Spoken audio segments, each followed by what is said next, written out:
नमस्कार, आप देख रहे हैं हर खबर में हूं आपके साथ अमित शर्मा। वक्त है मसला का। मसला में आज बात करेंगे हरियाणा बीजेपी में लगातार चल रहे बैठकों के दौर की। वैसे तो लोकसभा और विधानसभा चुनाव में अभी काफी समय है, लेकिन लगता है कि बीजेपी चुनावी मोड में अभी से आ चुकी है। इस बात का अंदाजा आप इसी से लगा सकते हैं कि पहले हरियाणा बीजेपी के सभी सांसद प्रधानमंत्री नरेंद्र मोदी से मुलाकात करते हैं और उसके बाद मुख्यमंत्री मनोहर लाल के साथ वो बैठक होती है, वो भी एक हफ्ते के अंदर तीसरी बार। कहा जा रहा है कि इन बैठकों में प्रदेश के राजनीतिक हालात, सरकार और संगठन के साथ ही निकाय चुनाव, पंचायत चुनाव, चंडीगढ़ और एसवाइल के मसले पर भी बात हुई है। वहीं 2024 के लिए बीजेपी ने अपने लक्ष्य भी तय कर लिए हैं। जानकारी के मुताबिक बीजेपी ने लोकसभा चुनाव के लिए मिशन 10 और विधानसभा चुनाव के लिए मिशन 70 रखा है, जिसके लिए बीजेपी ने अभी से अपनी तैयारियों को अमली जामा पहनाना शुरू कर दिया है। हालांकि बीजेपी की इन लगातार बैठकों से विपक्षी दलों में बेचैनी नजर आ रही है। आज इसी को लेकर हम चर्चा करने वाले हैं।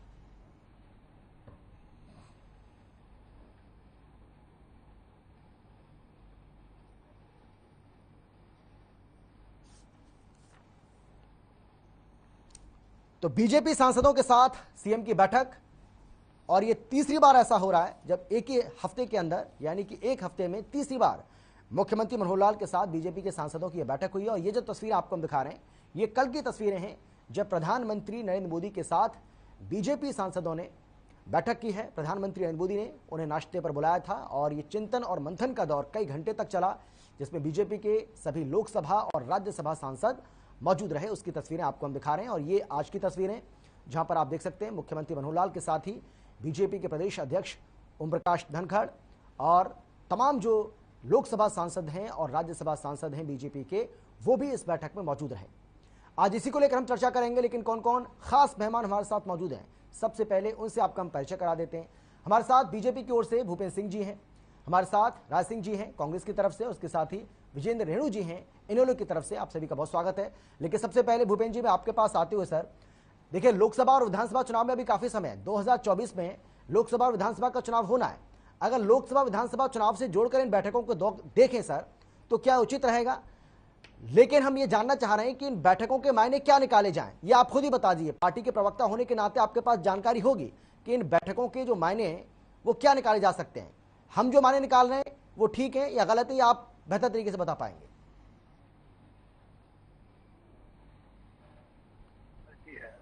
भूपेंद्र जी, वो 24 घंटे और 12 महीने हरियाणा की जो जनता है उसकी तकलीफों की, उनको सहूलियत देने की चिंतन मंथन हमेशा करती रहती है। ये कोई नई बात नहीं है। भारतीय जनता पार्टी के नेता और माननीय हमारे लोकप्रिय मनोहर लाल जी मुख्यमंत्री, उनको एक चिंता रहती है कि हम अपने हरियाणा की जनता जो आखिरी आदमी है, आखिरी गरीबी जो रेखा से नीचे लोग हैं, उन तक कैसे पहुंचा जाए, और उन तक पहुंचने के लिए वो हमारी पार्टी प्लानिंग करती रहती है। और जो भारतीय जनता पार्टी के सांसद हैं, विधायक हैं, मंत्री हैं और जो पार्टी के पदाधिकारी हैं, वर्कर हैं, वो 24 घंटे इस चिंता में रहते रहे कि हमारे जो हरियाणा की कोई भी समस्या है उसका समाधान हम करें और उसके लिए क्या क्या कार्रवाई हो। दूसरी पार्टियों के लोग या दूसरे उसको राजनीति से भी जोड़ के देखते हैं। राजनीति के लिए तो हमारी पार्टी हमेशा तैयार रहती है। जब मर्जी निकाय चुनाव हो जाए, जब मर्जी पंचायत चुनाव हो जाए, किसी भी चुनाव में जाने के लिए हमारी पार्टी हर समय तैयार रहती है। हमारी पार्टी के नेता और हमारी पार्टी के कार्यकर्ता कभी एसीओ में बैठकर बातें नहीं करते। ये 12 महीने ही सड़क पर रहते हैं, जनता के बीच में रहते हैं और जनता की सेवा करते हैं। अभी जो कई मुद्दे हैं उन पर भी चर्चा रोज करने के लिए मीटिंग होती रहती है जी। और जो भी हमारे हक है उनके लिए भी हम रणनीति बना रहे हैं, उसके लिए भी मीटिंगें होती हैं। और जो इसको राजनीति से अगर कोई जोड़ के देखे तो उसके लिए भी कोई बात नहीं, राजनीति तो राजनीति में होगी नहीं। यही हम भूपेंद्र जी, हम यही आपसे जानना चाह रहे हैं कि भाई चंडीगढ़ को लेकर, एसवाइल को लेकर, निकाय चुनाव को लेकर, पंचायत चुनाव को लेकर, हरियाणा से जुड़े जो मसले हैं या हरियाणा के जो राजनीतिक हालात हैं उसको लेकर आप चर्चा कर रहे हैं, अच्छी बात है। लेकिन क्या ये विधानसभा लोकसभा चुनाव को लेकर भी तैयारी आपकी है? नहीं, लोकसभा और विधानसभा की तो हम शुरू से तैयारी करके रखते हैं। हम इस दूसरी पार्टी की तरह तो है नहीं कि एक साल आ जाएगा तब हम धरने करेंगे, प्रदर्शन करेंगे, लोगों के बीच में जाएंगे। 4 साल तक हम एसी में बैठे रहेंगे। हम तो जिस दिन से हमारी सत्ता से हम आए हैं उसी दिन से अगले प्रोग्राम की हमारी तैयारी रहती है। हमारा जो वर्कर है, हमारी पार्टी के जो नेता हैं, हमारे जो आदरणीय अध्यक्ष ओम प्रकाश जी धनखड़, वो 300 400 है प्रोग्राम एक एक दिन में करते हैं। आज तक मेरा 47 साल का राजनीतिक जीवन है, मैंने आज तक ऐसा नेता कभी नहीं देखा जिसने मात्र 6 महीने के अंदर पन्ना प्रमुख तक का भी संगठन खड़ा कर दिया। उसको आप ये कहे कि भाई राजनीति कर रहे हैं या चुनाव से जोड़ रहे हैं।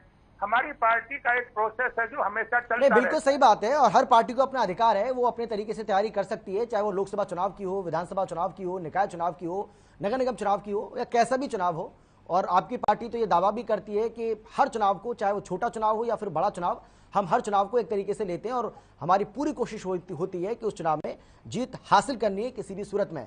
लेकिन राज सिंह जी, मैं आपके पास आते हुए सर, और मैं आपसे जानना चाह रहा हूं, भाई देखिए बीजेपी तो तैयारी लगभग कर ही रही है, और बीजेपी ने तो यहां भी ये भी जानकारी मिल रही है राज सिंह जी कि बीजेपी ने अपने टारगेट भी तय कर लिए हैं। लेकिन आपके जो नेता हैं बैठक करते हैं, अब कुमारी सैलजा बैठक बुलाती हैं तो भूपेश सिंह हुड्डा उसमें नहीं पहुंचते, भूपेश सिंह हुड्डा बैठक बुलाते हैं तो कुमारी सैलजा उसमें नहीं पहुंचती हैं। तो आप तो पहले गुटबाजी से निपटने, तो अपनी लोकसभा, विधानसभा या हरियाणा में जो निकाय चुनाव होने, पंचायत चुनाव होने, उसकी तैयारी क्या करेंगे? देखिए अमित शर्मा जी, आपके जो शब्द हैं, जो आपकी बात है, हाँ, चुभे होंगे आपको, मुझे पता है, हो सकता, चुभे होंगे आपको, वो आपका ज्ञान हो सकता है।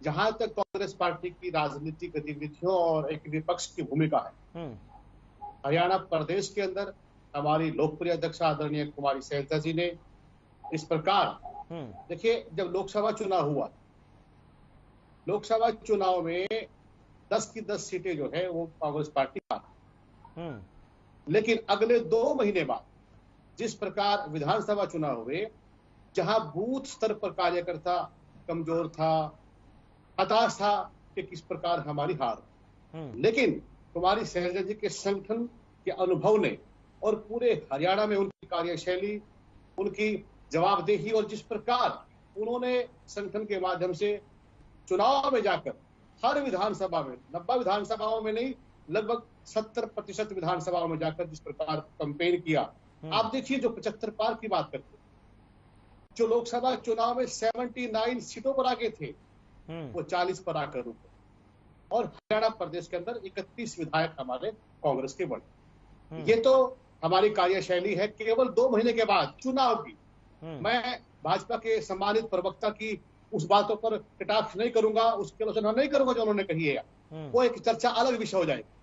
दूसरी बात, जहां तक हरियाणा प्रदेश के अंदर कांग्रेस की राजनीतिक गतिविधियां एक खासकर विपक्ष को लेकर है, हमने सड़क से लेकर विधानसभा तक, हर जिला मुख्यालय पर, ब्लॉक स्तर पर, और जहां जहां पर भी जब भी किसान को, मजदूर को, व्यापारी को रोजगार देने की बात हो, युवाओं को, कोरोना में देखिए कि कांग्रेस पार्टी ने जिस प्रकार हर जिला के अंदर कोविड सेंटर बनाए गए, लोगों के बीच में रहे और हर प्रकार की मदद पहुंचाई। लेकिन राज सिंह जी, ये भी तो कहा जाता है, कि आप अभी तक अपना संगठन ही खड़ा नहीं कर पाए, आप अपने जिला अध्यक्षों को नियुक्त नहीं कर पाए, तो ये भी तो अपने आपके लिए एक बड़ी परेशानी है।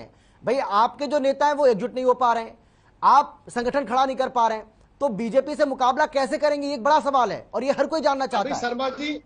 अमित शर्मा जी, या तो आप मुझे मौका दीजिए, बीच बीच में अगर आप बार बार प्रश्नों को दोहराएंगे तो फिर बात कैसे बनेगी? नहीं राय सिंह जी, आपने पूरे 2 मिनट तक बोला, उसके बाद मैंने सवाल किया। मैं आपको आप बोलिए, आपको उत्तर दे रहा हूँ ना। हाँ बोलिए, अभी उस उत्तर पे आ रहे हैं, जो प्रश्न आपके मन में है, उस प्रश्न को आप बार बार घुमा रहे हो, उसी पर आ रहा हूँ मैं। जी बोलिए। जब हमारा राजनीतिक अनुभव इतना जबरदस्त है कि हमने 75 पार वालों को 40 पर आकर रोक दिया 2 महीने में, जब हमने लगातार 2.5 वर्ष में विपक्ष की भूमिका जबरदस्त निभाई है, प्रदेश की जनता के हितों की रक्षा की है, हर मुद्दे को सड़क से विधानसभा तक उठाया है, तो रही बात अब आने वाले चुनाव की, जो आपकी बात कर रहे हो, 2 बातें बड़ी प्रमुख हैं। जो आप आरोप लगा रहे हो कि कांग्रेस में इस प्रकार का संगठन है, इस प्रकार के लोगों की बात है, अरे भाई विचारधारा, मैं आरोप नहीं लगा रहा हूं, के अंदर हमारे आरोप नहीं है, आप जो दिखता है हम तो वो कहते हैं।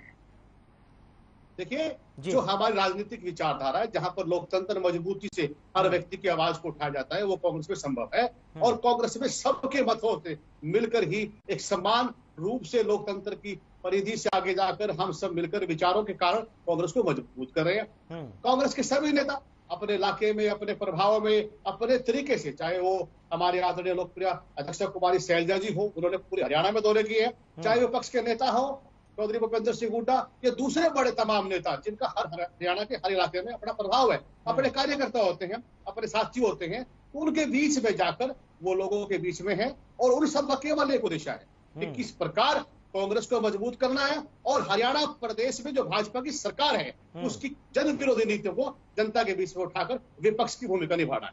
ठीक है। रही बात कि भाई रही बात जो आने वाले विधान के नगर निगम के, नगर पालिकाओं के, पंचायत को चुनाव की आप बात कर रहे हो, देखिए इन चुनाव में बड़ा स्पष्ट है कि हमारा जो अनुभव है, नगर निगम के पहले चुनाव हुए उसमें 2 में कांग्रेस जीती है, 14 नगर परिषदों के चुनाव हुए उसमें से 12 कांग्रेस जीती है और 2 उपचुनाव हुए, दोनों उपचुनाव सरकार हारी है, एक में इंडियन नेशनल लोकदल जीती है और एक में कांग्रेस जीती। तो हमारा 2 वर्ष का राजनीतिक अनुभव जो चुनाव को लेकर है उसमें भी हमारी 70 से 75% भागीदारी जो है वो जीत की रही है। तो हम उसके अनुभव के आधार पर वो जिस प्रकार कांग्रेस से कार्य करता, कांग्रेस का सम्मानित नेता, कांग्रेस के सभी विधायक और पूरे पदाधिकारी जिस प्रकार से कांग्रेस की नीतियों को लेकर लोगों के बीच में है, तो आने वाला कोई भी चुनाव होगा, देखिए उन चुनाव में कांग्रेस भारी तरीके से मजबूती से प्रदर्शन करेगी। जी लौटूंगा मैं आपके पास।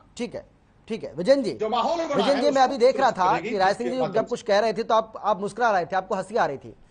देखिए आप हंस सकते हैं, आपको पूरा अधिकार है, ये आप फ्रीडम है आपको पूरी, लेकिन सर मैं आपसे ये कह रहा हूं कि विजन जी सबसे बड़ा चैलेंज तो आप ही के लिए भाई, कांग्रेस से बड़ा चैलेंज तो मुझे लगता है आपके लिए। आपका सिर्फ एक विधायक है, आपको लोकसभा के लिए तैयारी करनी है, आपको विधानसभा के लिए तैयारी करनी है, कि उसके पहले तो आपको जो नगर निकाय के चुनाव होने, पंचायत चुनाव होने, उसके लिए तैयारी करनी है, वहां पैठ बनाएंगे, उसके बाद ही तो आप बड़े चुनावों में जाएंगे। तो चुनौती तो आपके लिए भी है अगर कांग्रेस के लिए भी है तो। बिल्कुल बिल्कुल अनिल जी, देखिए चुनाव तो लोकतंत्र की एक प्रक्रिया है जो कि बहुत जरूरी है और होने भी चाहिए। चुनाव से ही लोकतंत्र मजबूत होता है। और जो मेरी खासियत थी मैं तो उसके लिए कह रहा था, इसलिए हंस रहा था कि आपने रायकी जी को जो इनकी एकता है, जो इनकी मजबूती है, इनकी एकता, इनको बहुत बहुत मुबारक, भगवान करे ऐसे एकता बनी रहे और ऐसे ही एकता चलते रहे। अच्छी बात है, एकता में ही मजबूती है। और जिस तरह से भूपेन हमारे बड़े भाई जी भी बोल रहे थे, उन्होंने भी बड़ी अच्छी अच्छी बातें कही। देखिए मैं तो ये कहना चाहूंगा कि जिस प्रकार से 2020 में चुनाव हुए थे, 7 नगर निकाय के चुनाव हुए थे, उसमें भारतीय जनता पार्टी को अच्छी करारी हार मिली थी और 7 में से 2 ही ये मेरे ख्याल पंचकुला और रेवाड़ी को बचा पाए थे, बाकी 5 जगह ये इनको हार का मुंह देखना पड़ा था। और दूसरी बात, 2020 में 21 में चुनाव शायद ड्यूब थे ये नगर निकाय के, लोकल गवर्नमेंट से, और आज तक ये चुनाव नहीं करवा रहे। बार चुनाव को टालने का प्रयास किया जा रहा है। अब चुनाव होने ही वाले थे, पंजाब का रिजल्ट आ गया, फिर चुनाव को टाल दिया गया और कहते हैं कि कोर्ट में अपील लगी, ये लगी, वो लगी, जो भूपेन जी कहेंगे मेरे बाद में। तो मैं समझता हूँ कि अगर सरकार चाहे तो चुनाव करवा सकती है और कोर्ट में भी जल्दी अपना जवाब दाखिल करके चुनाव करवा सकती है। अब समस्या ये है कि कहीं न कहीं भारतीय जनता पार्टी पहले तो किसान आंदोलन से घबरा गई, इसलिए चुनाव को डिले करने का काम किया। अब पंजाब के चुनाव से जो घबरा गई, इसलिए चुनाव को टालने का काम। लेकिन विजय जी मैं आपसे ये जानना चाह भाई, इसमें सरकार का रोल कहाँ रहता है भाई? हाईकोर्ट में मामला है, आपको भी पता है, हाईकोर्ट में मामला है, मामला हाईकोर्ट में चल रहा है। और जब कोई मामला सब जुडिस है तो उस पर सरकार कैसे कोई फैसला ले सकती है? अगर मैं गलत कह रहा हूँ तो आप मुझे कह दीजिए, हाँ मैं गलत कह रहा हूँ, आप मुझे गलत साबित करिए। हाँ, यू आर राइट। जब जुडाइस होगा तो कोर्ट की मर्जी होती है, लेकिन सरकार कहीं ना कहीं उस पर तारीख ले लेगी। नहीं तो सरकार तो तैयार है ना, सरकार तो तैयार है, सरकार तो कह रही है भाई कोर्ट का फैसला आ जाए, हमें क्या दिक्कत है, हम तो चुनाव करवा लेंगे, हमें क्या दिक्कत है, हम तो तैयार है चुनाव के लिए।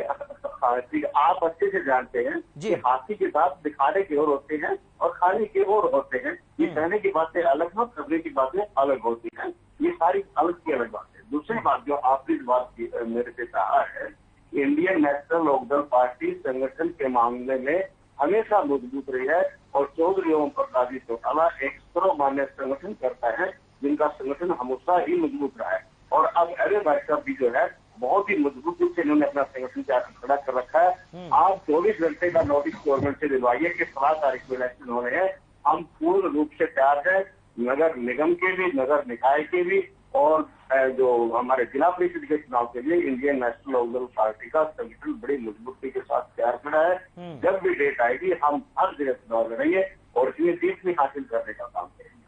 ठीक है, वहां तक के देखिए बोलिए बोलिए बोलिए। हाँ अच्छा ठीक है, अमित जी ने कहा ठीक। भारतीय जनता पार्टी ये अभी कह रहे थे कि हमारे नेताओं की मीटिंग तो होती रहनी चाहिए, होती रहती है जनता की समस्याओं के ऊपर विचार विमर्श करने के लिए, आगे की पॉलिसियां बनाने के लिए। तो मैं ये पूछना चाहता हूँ कि आपकी जो मीटिंग होती है उसमें जनता के लाभकारी योजना बनाने के लिए मीटिंग कर लिया जाती है। जिस प्रकार से अभी भगवत मान जी ने, चंडीगढ़ के मुख्यमंत्री ने एक फैसला किया, उसको सब जानते हैं और मैं बड़े शर्मिंदगी मैं कहता हूं कि आनी चाहिए सरकार को इस मामले में। उन्होंने पंजाब में स्पष्ट रूप से कहा कि चंडीगढ़ हमारी नहीं विजन जी मैं यहाँ पर आपको रोकूंगा सर, मैं टोकूंगा आपको विजन जी, क्योंकि सवाल ये है, देखिए आप बार बार ये कहते थे, कांग्रेस पार्टी और आपकी ओर से बार बार ये कहा जाता था कि भाई देखो एसआईएल को लेकर सरकार गंभीर नहीं है, सुप्रीम कोर्ट का फैसला फेवर में, उसके बावजूद भी ये इस फैसले को लागू नहीं करवा पा रहे हैं क्योंकि ये प्रधानमंत्री से मुलाकात नहीं करते। अब ये खबर है कि कल जो बीजेपी के सांसद मुलाकात करने के लिए पहुंचे थे प्रधानमंत्री से, उन्होंने ये सामने रखा है, एसवाईएल का मसला उनके सामने रखा है कि एसवाईएल का मसला, चंडीगढ़ का मसला दोनों सामने उनके रखे। तो भाई जो आरोप आप लगाते थे कि ये तो सरकार गंभीर ही नहीं है इस पूरे मसले को लेकर, अब आपका क्या कहना है? हाँ, अमित जी दो बातें। 2016 में सुप्रीम कोर्ट ने प्रेसिडेंशियल रेफरल के पक्ष में बात कही कि पंजाब गवर्नमेंट ने फैसला गलत किया है, एसवाईएल का निर्माण होना चाहिए।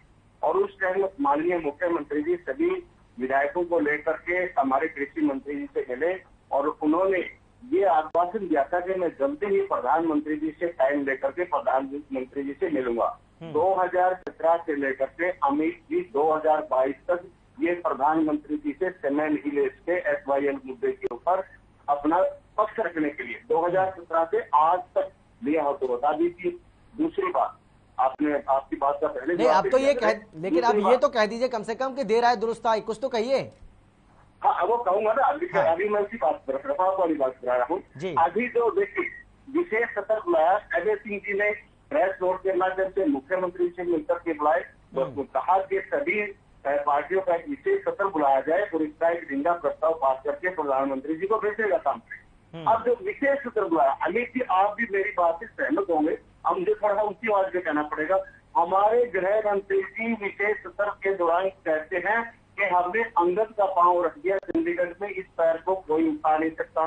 बिल्कुल सहमत है, बहुत बढ़िया उन्होंने दावा ठोका। लेकिन इसके साथ ही वो कहते हैं कि अगर हमारे को हिंदी भाषी क्षेत्र देते और हमारे को मुआवजा देते नई राजधानी बनाने का लिए तो हम विचार कर सकते हैं। तो देखिए दावा भी नहीं ठोकना आया। इनको कहना चाहिए था कि हमें कुछ भी दे दे, हम चंडीगढ़ नहीं छोड़ेंगे। इन्होंने दावा भी ठोक दिया और फैसला भी सुना दिया, सख्त भी हो गए और नरम भी हो गए। ठीक है, लेकिन भूपेन जी जो जानकारी मिल रही है, ठीक है मैं लौट रहा हूँ सर आपके पास, मैं आ रहा हूँ। भूपेन जी जो जानकारी मिल रही है उसमें ये कहा जा रहा है कि जो बैठकें आप कर रहे हैं, बैठक दर बैठक जो हो रही है बीजेपी की, आपने उसमें लोकसभा और विधानसभा के लिए जो टारगेट तय किया है, लोकसभा के लिए आपने मिशन 10 रखा है और विधानसभा के लिए आपने मिशन 70 रखा है। लेकिन मुझे अच्छे से याद है पिछली बार जब आपने जो टारगेट रखा था वो था अब की बार 75 पार। ये 5 सीटें कैसे कम कर दी, ये समझ नहीं आ रहा मसला। मतलब कैसे आपको लग रहा है कि 5 सीटें, जो मिशन 70 आपने रखा है, पहले भाई इसको 75 पार बोल रहे थे, मुझे अच्छे से याद है। वो बात अलग है कि आप 40 पर अटक गए, लेकिन आपने कहा था कि अब की बार 75 पार, अब की बार आप कह रहे हैं अब की बार 70 पार या 70। ये मसला थोड़ा समझाइए अगर सच है तो। देखिए 70 पार का हमने जो मिशन रखा है वो 80 पे भी जा सकता है, 85 पे भी जा सकता है।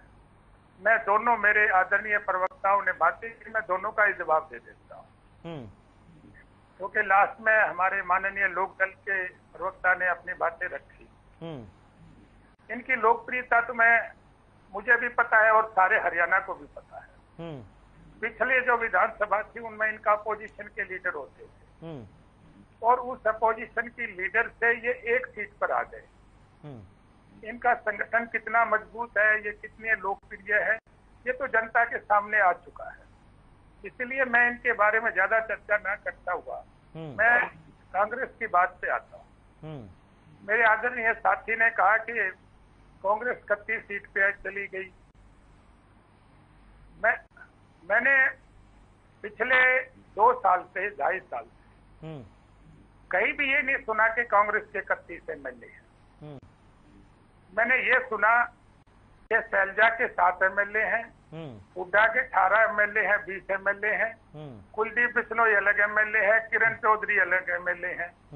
और मैं ये भी कह दूं कि कांग्रेस पार्टी, मैं 30 साल से मैं देख रहा हूँ, कांग्रेस पार्टी कोई पार्टी नहीं है हरियाणा में। जो 5-6 परिवार हैं, उनके जो युवराज हैं, उन्होंने सारे चारों तरफ से उस पर कब्जा कर रखा है। इनका कोई चिंतन मंथन नहीं होता। अभी भी पीछे मीटिंग हुई, मुझे पता है 11 आदमी उस मीटिंग में शामिल थे, उसमें भी एक ही चिंतन मंथन होता है कि मेरे युवराज को पार्टी का प्रधान बना दो। दूसरा आदमी ये कहता है कि भाई 4 पोस्ट है कांग्रेस की, भाई 3 पे तो बाबू बेटो का भूपेंद्र जी, वो तो इसका भाई कांग्रेस पार्टी का ही अंदरूनी मामला है ना कि कांग्रेस पार्टी किसको अध्यक्ष बनाएगी, कांग्रेस पार्टी किसको प्रदेश अध्यक्ष बनाएगी, किसको राष्ट्रीय अध्यक्ष बनाएगी, ये तो कांग्रेस पार्टी आ रहा है, अंदरूनी कार्य गया। आज भी कल इन्होंने प्रदर्शन किया, 7 एमएलए थे, कभी वो अंदरूनी कार्य गया, जो सारा सार्वजनिक हो गया। आ रहा हूँ राय सिंह जी, आ रहा हूँ। सार्वजनिक हो गया तो वो अंदरूनी तो नहीं रहा ना। और ये जो भी जिस भी ये कांग्रेस की बात करेंगे, मैं आदरणीय साथी से कहूंगा कि जिसकी ये बात करे भूपेंद्र हुड्डा कांग्रेस की, शैलजा की, मैं उसी कांग्रेस के बारे में सारा डिटेल बता दूंगा और सारा इनको जवाब दे दूंगा। कांग्रेस पार्टी का कोई मिशन नहीं है। सारे लीडर ये चाहते हैं कि हमारे युवराज आगे आ जाएं। ये खुद भी युवराज है, इनके फादर, फिर फादर के फादर, फिर बेटे, फिर बेटों के बेटे, फिर पोते। नहीं भूपेंद्र जी, लेकिन मैं कल भी ये बात कह रहा था, भूपेंद्र जी मैं कल भी ये बात कह रहा था, जो आप लट्ठम लट्ठा हरियाणा कांग्रेस की आप बात करते हो, वही राजस्थान में देखने को मिलती है बीजेपी में। वहां वसुंधरा राजे और पूनिया के बीच बिल्कुल नहीं बनती है। और किस तरीके से आए दिन वहां की खबरें आप भी पढ़ते होंगे, राजस्थान में क्या कुछ चल रहा है वहां पर। तो जो हरियाणा कांग्रेस में हो रहा है वो राजस्थान बीजेपी में हो रहा है। देखिए, मैं भारतीय जनता पार्टी हरियाणा का प्रवक्ता हूँ। आप मुझे नेशनल लेवल पे ले जाएं तो नहीं, हरियाणा के अगर हम डिबेट करें तो अच्छी बात है। चलिए ठीक है। नहीं मैं तो ये कह रहा हूँ सर कि भाई देखिए, थोड़ा बहुत हर पार्टी में होता है, कहीं ज्यादा है कहीं कम है, लेकिन है सब जगह। मैं ये कहना चाह रहा हूँ बस, मैं ये नहीं कह रहा हूँ कि मैं ये नहीं कह रहा हूँ कि राजस्थान के मुद्दे पर हम डिबेट कर रहे हैं, ये तो मुझे ही पता है, ये बात बिल्कुल सही है आपकी। ठीक है, मैं लौट रहा हूँ आपके पास। राय सिंह जी बहुत देर से हाथ उठा रहे हैं। राय सिंह जी बोलिए। हरियाणा में कौन सी कमी है? देखिए, मेरे सम्मानित प्रवक्ता भाजपा के जो बात कर रहे हैं कि किस प्रकार से कि भाजपा में इस प्रकार से लोगों की जवाबदेही वाले व्यक्ति को आगे ला जाता है, काम करता है, और कांग्रेस पार्टी में इस प्रकार का राजनीति। सबसे पहली बात, हरियाणा की राजनीति में, हरियाणा प्रदेश की राजनीति में जबरदस्त और एक प्रभावशाली उदाहरण केवल एक मात्र है कि किस प्रकार लोकतंत्र का गला घोटकर, जनता की भावनाओं के अनुसार चुनाव कराकर और एक राजनीतिक दल में एक अचानक व्यक्ति को ऊपर से थोप कर मुख्यमंत्री बनाया जाता है।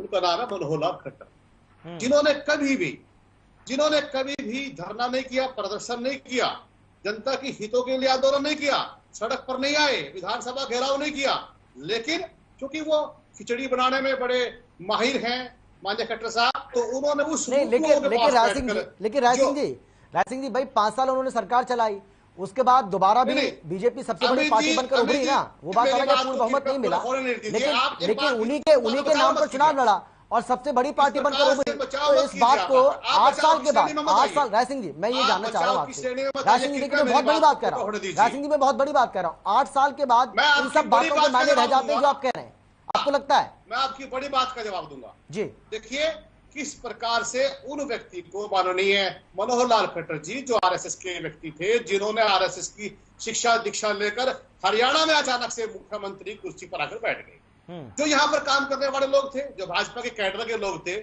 जो बात करते हैं अनुशासन की, रामविलास शर्मा जी को साइडलाइन किया गया।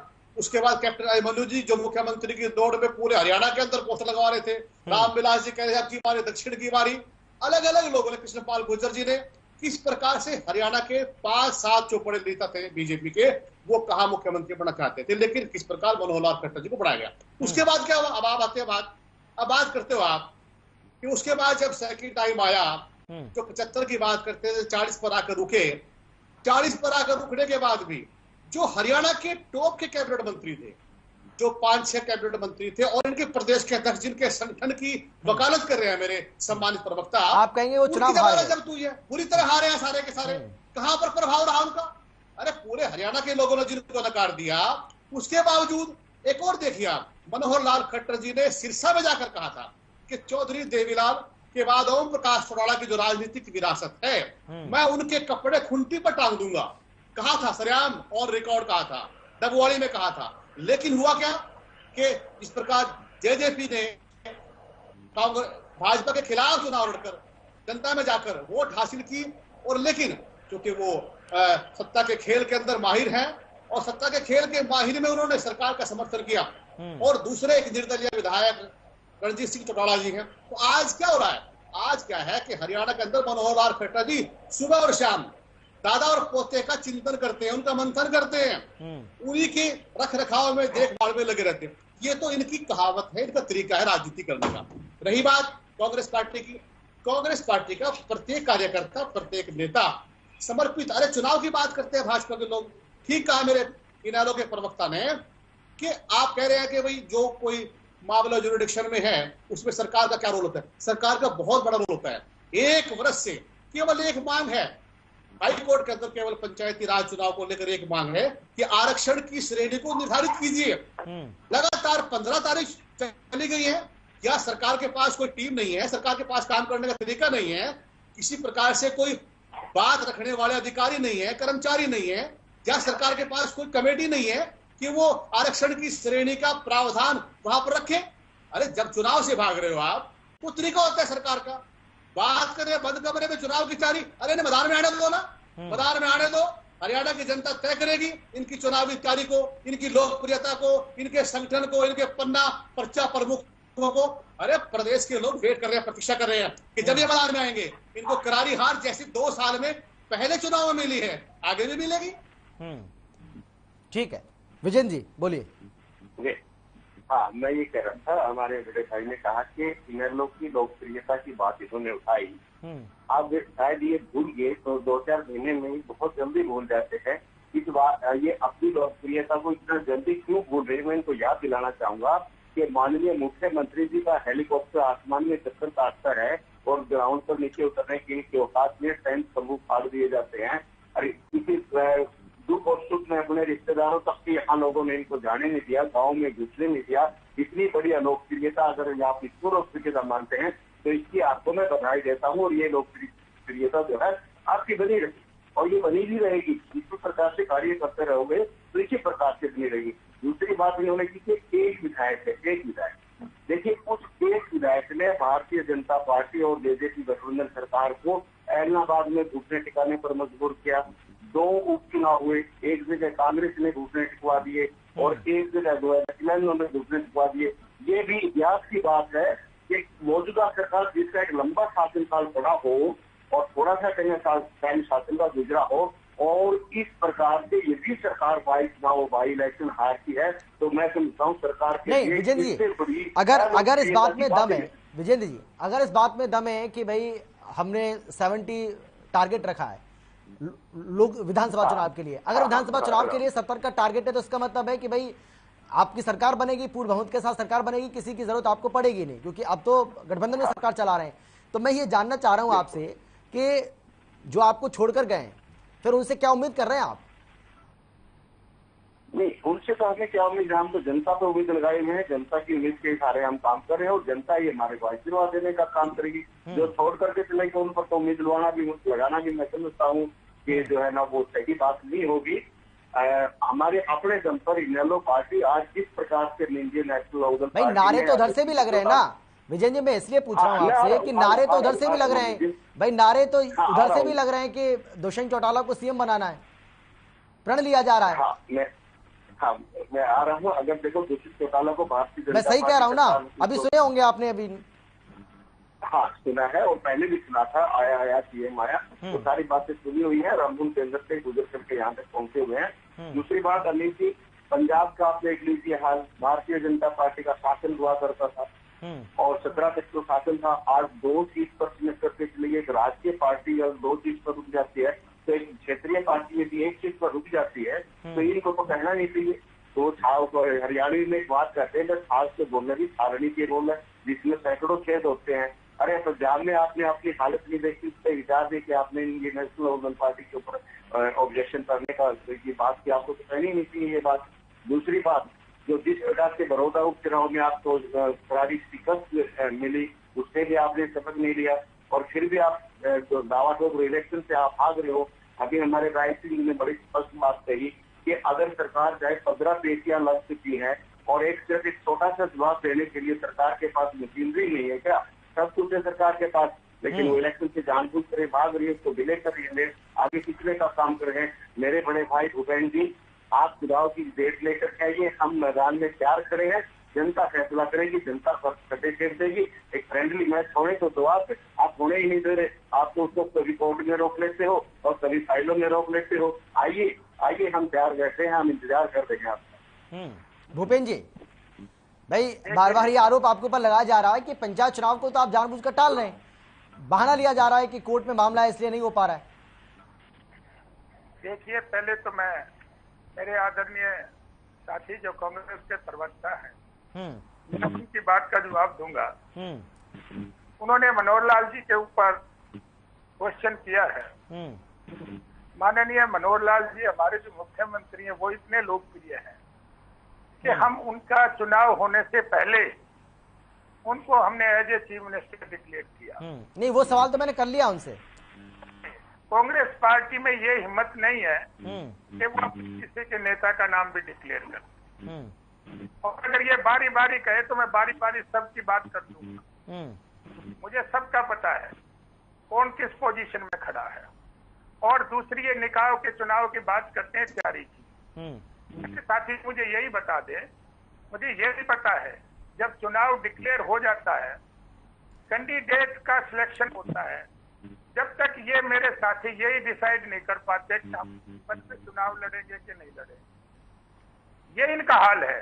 कोई संगठन नहीं है, कोई कुछ नहीं है। अब तो ऐलान कर दिया है ना भाई, आपकी पार्टी भी ऐलान कर चुकी है कि आप गठबंधन में ही चुनाव लड़ेंगे, मतलब आप जेजेपी के साथ ही मिलकर निकाय चुनाव लड़ेंगे। कांग्रेस भी ऐलान कर चुकी है कि सिंबल पर चुनाव लड़ेंगे, निकाय चुनाव जो है हम सिंबल पर लड़ेंगे। और अभय सिंह चौटाला भी कह चुके हैं, कई बार इन्होंने ऐलान किया है और कई बार ये उस फैसले को वापस भी ले चुके हैं। पहले भी ऐसे हुआ है। तो इनकी तो कोई तैयारी है नहीं, इनका तो गुटों की बात है कि भाई उस जिले में शैलजा को दे दो, उसमें भूपेंद्र को दे दो, उसमें किरण को दे दो। पार्टी की कोई लेकिन भूपेंद्र जी, आप तो चाहेंगे ना कि ये गुटबाजी बनी रहे। अगर कोई गुटबाजी है भी तो आप तो यही चाहेंगे, क्योंकि आपको तो इसका फायदा मिल रहा है ना, आपको तो इसका फायदा मिल रहा है। नहीं, फायदा तो मिल ही रहा है। फायदा तो 4 स्टेटों में इनका हालात आपने देख ही लिया है, ने तो इनका दिखाई दिया है, और जनता ने भारतीय जनता पार्टी की जो नीतियां हैं उन पे मोहर भी लगा दी है। और कांग्रेस का हाल तो इतना बुरा हो गया कि 397 लोगों की तो जमानतें तक जब्त हो गई। इनका कुछ नहीं है। और जहां तक इनके नेता गए थे, पश्चिमी उत्तर प्रदेश में गए, माननीय भूपेंद्र हुड्डा मेरे हमारे मुख्यमंत्री रहे हैं, उनके पुत्र सुरेंद्र जी भी पश्चिमी उत्तर प्रदेश, जहाँ जिन सीटों पे वो गए वहाँ सारों पे कोई कंपटीशन में भी नहीं आया। ये कहाँ की बात कर रहे हैं, मुझे समझ में ही नहीं आ रही। ये कौन सी दुनिया में रह रहे हैं भाई, कहाँ की बात कर रहे हैं। ठीक है, लेकिन राय सिंह जी ये बात तो सही है कि देखिए इसका खामियाजा आपको पंजाब में भुगतना पड़ा है, जहां से आप अपनी सरकार को गवा बैठे, और इसको दूर करना होगा। अगर इसमें, मैं तो कहता हूं, अगर इसमें 5% भी इसमें सच्चाई है तो इसको दूर करना पड़ेगा। अगर ऐसा नहीं करेंगे तो फिर ये मुश्किलें पैदा होंगी। अब बहुत ज्यादा दूर है भी नहीं विधानसभा चुनाव, 2024 को बहुत ज्यादा दूर नहीं है अब, चाहे विधानसभा का चुनाव हो या लोकसभा का चुनाव हो। तो उसके बाद और झगड़ा इनका बढ़ रहा है, तो बचता ही है। ये तो हमारे काम। ठीक है, जवाब ले लेते सर। मेरे साथी जो इनके प्रवक्ता हैं, उन्होंने एक सवाल किया 2 बार इलेक्शन की बात, बड़ौदा इलेक्शन की बात की और इन्होंने फतेहाबाद चुनाव की बात। वो दोनों सीटें पहले भी भारतीय जनता पार्टी के पास नहीं थी। उनके एक ही मृत्यु हो गई थी, श्री कृष्ण हुड्डा मेरे मित्र रहे हैं, उनकी मृत्यु हो गई थी, वहां चुनाव हुआ था। और जो हमने पहले वोट वहां हासिल किए, इस बार इलेक्शन में उससे दुगने वोट हमने हासिल। और फतेहाबाद की बात रही, हमारी तो चलो हार हो गई, वोट हमने उससे कितने ज्यादा हासिल किए जो पिछली बार लिए थे। और हमारे जो कांग्रेस के माननीय साथी, इनकी तो जमानत ही जब्त हुई है वहाँ। अपनी बात क्यों नहीं करते? जवाब ले लेते हैं। राय सिंह जी, आवाज आ रही है आपको मेरी, सुन पा रहे क्या आप? हाँ जी, आवाज आ रही है सर। हाँ, बोलिए राय सिंह जी, बोलिए, अब आपकी बारी। देखिए, आपने जो पंजाब की बात कही कि पंजाब में जिस प्रकार राजनीतिक रूप से बाजी की वजह से हार हुई है, उनको ये कारण होते हैं। कहीं ना कहीं इस बात को स्वीकार करना पड़ता है, और जो स्वीकार नहीं करते, जो चिंतन और मंथन नहीं करते, मैं उस प्रकार के व्यवहारिक बात नहीं करूंगा। हरियाणा प्रदेश के अंदर कांग्रेस का प्रत्येक नेता, चाहे वो किसी भी संगठन के पद पर हो या दूसरे पद पर हो या सम्मानित नेता है, वो सभी उनका एक ही उद्देश्य है कि आदरणीय श्रीमती सोनिया गांधी जी के निर्देश पर, उनके दिशा निर्देशों पर चलकर हरियाणा प्रदेश के अंदर कांग्रेस की सरकार बनाने के लिए और विपक्ष में मजबूत से जनता की आवाज उठाने के लिए कार्य करना। ठीक है, आराम भूपेंद्र जी। कई बात जो बार बार कहते हैं कि कुछ परिवार हैं, देखिए चौधरी बंसीलाल जी हरियाणा में विकास के निर्माता रहे, उसको मैं अगर अपने शब्दों में कहूं, भूपेंद्र जी ना माने, उनका अपना राजनीतिक ज्ञान है। उसके बाद चौधरी भजनलाल जी ने हरियाणा के अंदर कार्य किए हैं, उनका भी हरियाणा के विकास में आयाम स्थापित करने में विकास। चौधरी रणवीर सिंह जी का परिवार, भूपेंद्र सिंह हुड्डा जी का परिवार, उन्होंने हरियाणा के लिए कार्य किया। चौधरी दलबीर सिंह जी का परिवार, जो हरियाणा की राजनीति में कांग्रेस की विरासत के सच्चे एक अधिकारी रहे हैं, जिन्होंने प्रदेश के अंदर कभी भी राजनीतिक विरासत को जाने नहीं दिया और दलित के लिए, वंचित वर्ग के लिए सदैव आगे बढ़कर कार्य किया है। आगे उनकी पुत्री हरियाणा प्रदेश की अध्यक्षा कुमारी सैलजा जी उसी मुहिम में लगी है कि किस प्रकार न्याय किया जाए, गरीब व्यक्ति की आवाज को उठाया जाए, किसान मजदूर व्यापारी की बात को उठाया जाए। तो हरियाणा के जो भी लोग हैं, जितने भी सम्मानित नेता हैं, उनका जो परिवार है वो कहीं ना कहीं जनता के हितों के साथ संबंध रखता है। इसलिए हरियाणा में कांग्रेस की प्रत्येक नेता कांग्रेस की आवाज बढ़कर, जनता की आवाज बढ़कर प्रदेश के हितों की रक्षा करना है। और जब चुनाव होगा, ये तय है अमित जी, जब चुनाव होगा, चुनाव के बाद देखिए आप, भाजपा हो सकता है कि दूसरे प्रदेशों के अंदर कुछ भी समीकरण रहे हों, कुछ भी कमी रही होगी, मैं ये नहीं कहता कि कांग्रेस पार्टी की कमी नहीं रही, कुछ भी रहा होगा, वो एक अलग राजनीतिक विषय है। लेकिन हरियाणा के अंदर तय है कि हरियाणा के अंदर इस प्रकार 75 पार करने वाले बात करते थे, उनके टॉप के 10 जो कैबिनेट मंत्री थे, उसमें 6 मंत्री जो है जमानत जब हारे हैं, प्रदेश के अध्यक्ष बुरी तरह हारे हैं, तो ये तय है कि आने वाले चुनाव में, चाहे निगम के चुनाव हो, नगर परिषद के चुनाव हो, भाजपा का सुपड़ा साफ होना है। और हरियाणा में जो 75 से 40 पर आए, 40 से 4 पर आएंगे, इनकी वही जो पुरानी विरासत है वो हरियाणा से शुरू होगी और वही पूरे देश में चलेगी। जब देश के अंदर देखिए महंगाई कहां पर क्या बात करते हैं, अरे नैतिकता है कहीं पर, सच्चाई है कहीं पर। आपको पता है अलावा साहब, आप सम्मानित व्यक्ति भी हो, सम्मानित नेता भी हो और हमारे बड़े वरिष्ठ भी हो, आप अपने मन पर हाथ रखकर कहिए कि किस प्रकार लगातार महंगाई बढ़ रही है। डीजल, पेट्रोल, खाद्य पदार्थ लगातार कहां पर जा रही है। अरे पूरे देश के लोगों को आपने झिझको रख दिया, पॉकेट मार सरकार आप लोगों की।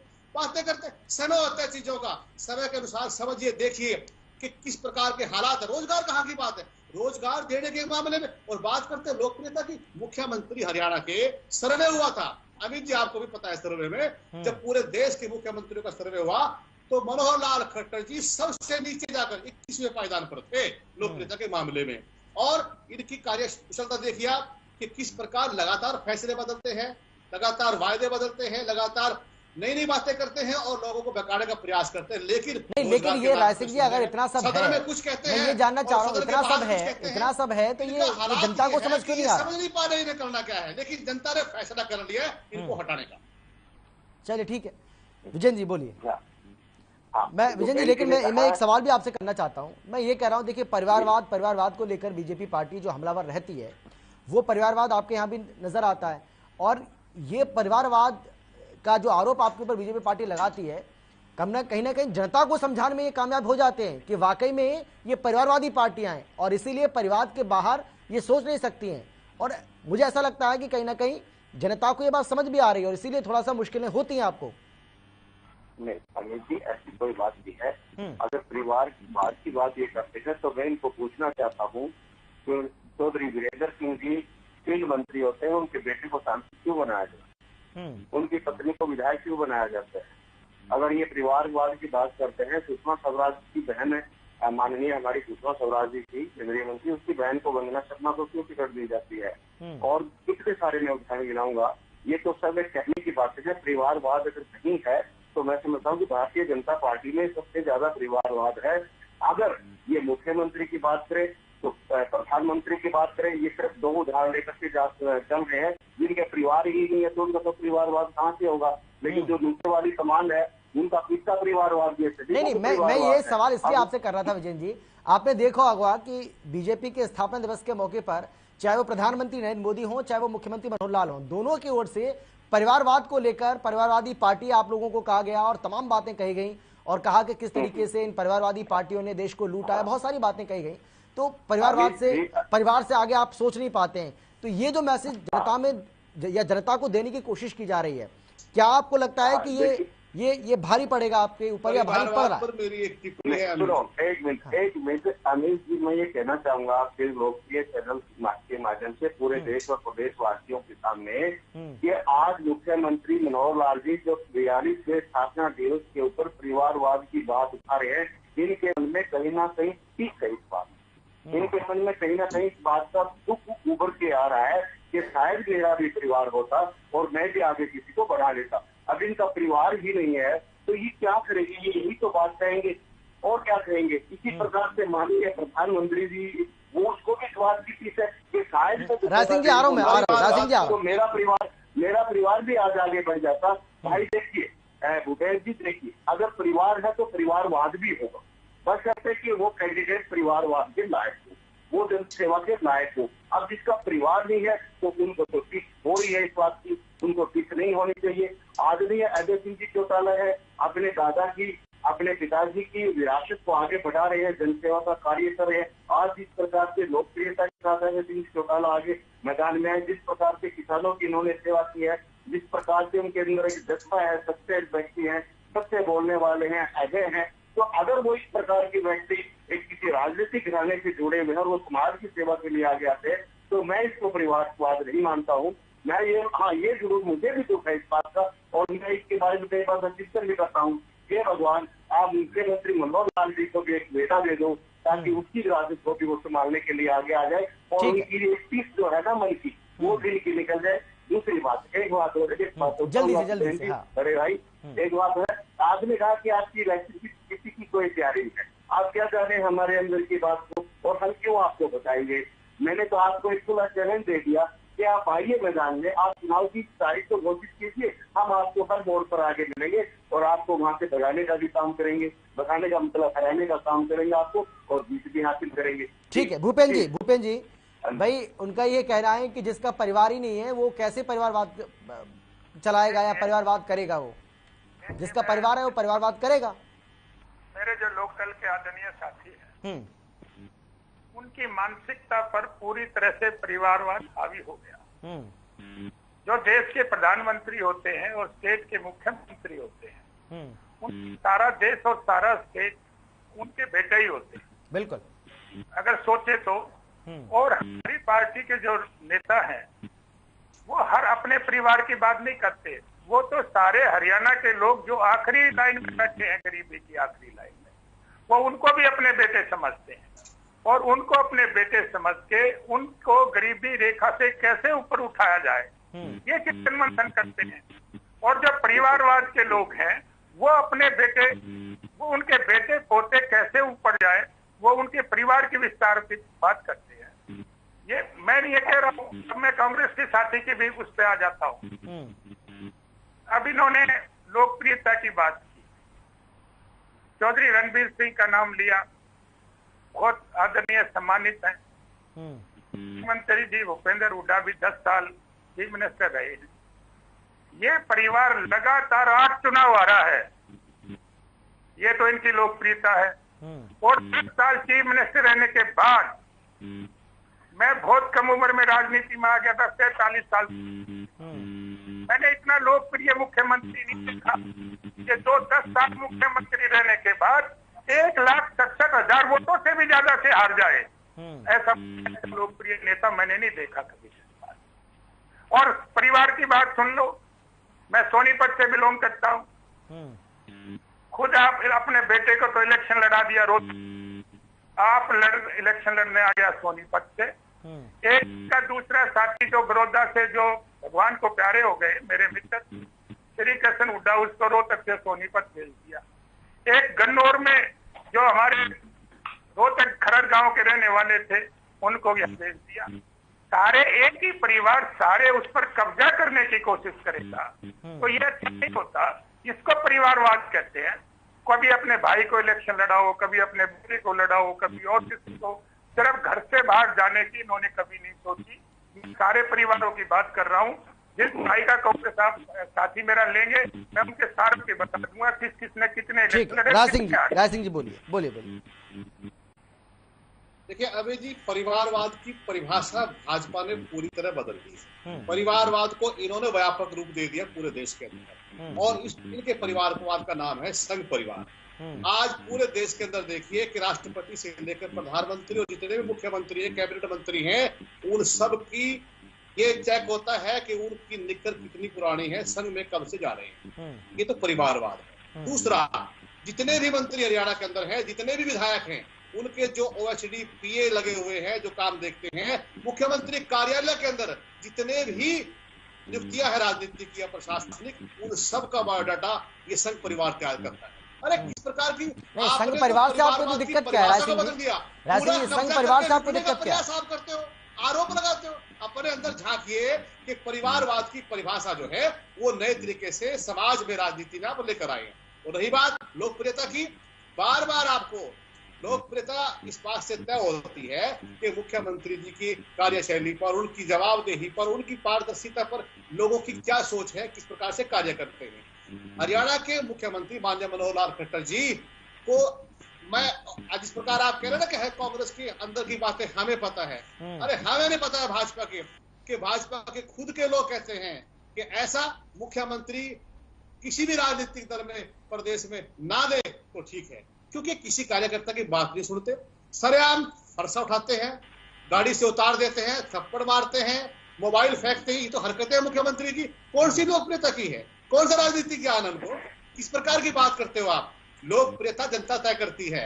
और याद रखना कि चुनाव आएंगे, कर्नाटक में भी आप देखेंगे किस प्रकार से मुख्यमंत्री चुनाव से पहले भाग खड़े होंगे। ये संघ परिवार की तरीका है कि जहां पर हार रहे हैं, जहां पर भाग रहे हैं, उसको नई परिभाषा देकर उसको राजनीति से अलग रखना, ये तरीका है इन लोगों का। और ये राजनीति है, यहाँ पर प्रदेश के लोग समझते हैं, जानते हैं कि किस प्रकार से जनता ने हरियाणा प्रदेश से भाजपा को भगाने का, हराने का, चुनाव में बिल्कुल जमानत जब्त करवाने का जो फैसला कर लिया है, वो आने वाले समय में दिखाई दे। नहीं, देखिए राज सिंह जी, ये तो आपको भी सोचना पड़ेगा। आम आदमी पार्टी भी मैदान में कूद चुकी है सर, वो सारे चुनाव लड़ेगी। इवन ये भी कहा गया है, आज अशोक तंवर ने आज ही कहा है कि हम जो विपक्षी हैं उन पर हमारी झाड़ू चलेगी, और आम आदमी पार्टी निकाय चुनाव सिंबल पर लड़ेगी। तो इसमें सबसे ज्यादा दिक्कत तो आपको हो सकती है। देखिए, जहां तक अशोक तंवर जी की बात आपने की, अशोक तंवर जी को छोटी उम्र में 35 वर्ष की आयु में NSY का अध्यक्ष बनाया, 36 वर्ष की उम्र तक क्या अखिल भारतीय कांग्रेस कमेटी का अध्यक्ष बनाया, राज्य लोकसभा का सदस्य बनाया, और हरियाणा जैसे महत्वपूर्ण राज्य का, जहां पर बड़े बड़े अनुभवी और उनसे पुराने लोग कांग्रेस के वरिष्ठ रहे हैं, वहां का अध्यक्ष बनाया। इतनी छोटी उम्र में कांग्रेस ने विचारधारा के आधार पर एक सामान्य व्यक्ति को दलित परिवार से आगे लाकर बढ़ाने का प्रयास किया, इतना बड़ा नाम दिया। आज वो कांग्रेस के बारे में बात कर रहे हैं। अरे इन लोगों की वजह से ही, ऐसे नौसिखिया लोगों की वजह से ही कई बार पार्टी को परिणाम भुगतने पड़ते हैं। झाड़ू की बात कर रहे हैं, झाड़ू के बारे में पहले क्या कहते थे कि केजरीवाल से नालायक, डरपोक और चतुर चालाक व्यक्ति पूरे देश में नहीं है, यह मोदी का भी गुरु निकलेगा। आज वो उनकी बात कर रहे हैं। ये बातें हैं। अभी जी आप देखिए किसी प्रकार से परिभाषा, और आप देखिए कि जिन लोगों को इतना सम्मान मिला है, बात करते हैं भ्रष्टाचार बढ़ाने की। अरे आप अपनी व्यक्तिगत संपत्ति को देखिए, किस प्रकार हरियाणा में आप आए थे, आज आपकी संपत्ति कहाँ है? आज अपने आप को आम आदमी कहते हो। आम आदमी तो कांग्रेस के साथ है, जनमानस कांग्रेस के साथ है, लोगों की भावनाओं की कांग्रेस रक्षा की है। तो आम व्यक्ति समझता है कि केवल और केवल जो अंतिम पायदान की बात महात्मा गांधी जी ने कही थी कि अंतिम कुर्सी पर बैठा, अंतिम सीढ़ी पर बैठा और अंतिम लाइन में खड़े व्यक्ति के लिए प्रयास करना है, वो केवल कांग्रेस जानती है। और इस बात का तय है कि ऐसे लोगों को समय आने पर जनता जवाब देगी, जो आज आम व्यक्ति की झाड़ू वाली टोपी पहनते हैं या RSS की शाखा में जाकर। देखिए ये खीर, मुझे लग रहा है RSS से बड़ी दिक्कत है आपको सर। राज सिंह जी मैं लौट रहा हूँ, खीर और खिचड़ी का जो बहुत कम बचा, विजय जी मैं आ रहा हूँ, मैंने पूरा मौका दिया राज सिंह जी, समय बचेगा तो फिर मौका दूंगा। वहां से मलाई खा रहे हैं लोग जी, ये जनता समझ चुकी है। ठीक है। इस परिवारवाद ने पूरे विजन जी, देश अगर को आम आदमी तबाह कर पार्टी दिया है। निकाय चुनाव लड़ती है या आने वाले विधानसभा चुनाव लड़ती है, लोकसभा चुनाव का भी ऐलान किया है, बहुत सारी बातें कही जा रही है आम आदमी पार्टी की ओर से, लेकिन निकाय चुनाव, पंचायत चुनाव अगर आम आदमी पार्टी लड़ती है तो भाई डेंट तो आपके वोट बैंक में भी लगेगा, अगर ऐसा होता है तो। किस प्रकार से लगेगा, कहां पर लगेगा, ये तय करेगा। ठीक है, ठीक है, मैं आपसे कौन किस प्रकार से चुनाव लड़ेगा, चुनाव की रणनीति क्या विजन होगी, जी आवाज आ रही है आपको? किस प्रकार का वोट बैंक होगा, ये सवाल मेरा आपसे था, केवल आपने तय सवाल करेगा सुना चुनाव का परिणाम। मेरा आ रहा है, साफ है कि कांग्रेस जो है समय नहीं बचा, उनको बोलने दीजिए। जीतेगी। हेलो, हाँ विजन जी, आखिरी कमेंट आपका। मेरा सीधा सवाल आपसे ये है कि आम आदमी पार्टी अगर निकाय चुनाव लड़ती है, जो कि ऐलान कर दिया गया है, तो डेंट तो आपको भी लगेगा ना? नहीं, आम आदमी पार्टी का हमारी पार्टी के ऊपर कोई प्रभाव नहीं है। पहली बात तो अमित जी ने देखिए, जो पंजाब इलेक्शन था वो सुलह मैं तो कहूंगा राय सिंह जी को, इन्होंने आप आदमी को पूरा मौका देने का काम किया। पंजाब में जिस प्रकार से इनका आपसी कलह छिड़ा या अमरिंदर जी को चेंज करने का काम हुआ, उसके कारण उधर से जो है ना एसएडी ऑलरेडी खत्म थी, बीजेपी का वहाँ कुछ नहीं था। बीजेपी तो नशे में और भ्रष्टाचार में वहाँ पर डूबी हुई थी। ठीक है, विजय जी समय की कमी है मेरे पास, इसलिए बाकी के साथ आपको रोकते। भूपेंद्र जी आखिरी कमेंट आपका, आखिरी कमेंट आपका, 10 सेकंड है आपके पास, जल्दी से। आम आदमी पार्टी जो है वो कांग्रेस की बी टीम है या कांग्रेस आम आदमी पार्टी की बी टीम है? इन्होंने दिल्ली में भी मिलकर सरकार बनाई थी। हमारी पार्टी के ऊपर आम आदमी पार्टी का कोई असर नहीं। ठीक है, ठीक है भूपेंद्र जी आपका, राय सिंह जी आपका, विजेंद्र रेणु जी आपका बहुत शुक्रिया इस चर्चा में शामिल होने के लिए, अपनी बात रखने के लिए। लेकिन बड़ा सवाल यही है कि बीजेपी ने अपनी तैयारियों को धार देना शुरू कर दिया है, चाहे वो नगर निकाय के चुनाव हो, पंचायत चुनाव हो, चंडीगढ़ का मसला हो, एसवाईएल का मसला हो, या फिर लोकसभा चुनाव की बात करें, विधानसभा चुनाव की बात करें। इन तमाम चुनावों को लेकर आम आदमी पार्टी भी हालांकि ताल ठोक रही है, लेकिन भारतीय जनता पार्टी की ओर से यह दावा किया जा रहा है कि हम चुनावी मोड में आ चुके हैं एक तरीके से, और वो दिख भी रहा है। लेकिन ये तैयारियां या ये चुनावी मोड में आना या ये जो जबरदस्त तैयारी जो की जा रही है, ये कितना रंग ला पाती है, इसलिए थोड़ा इंतजार करते हैं। फिलहाल इतना एक छोटे से ब्रेक के बाद फौरन लौट रहे हैं, आप देखते रहिए हर खबर।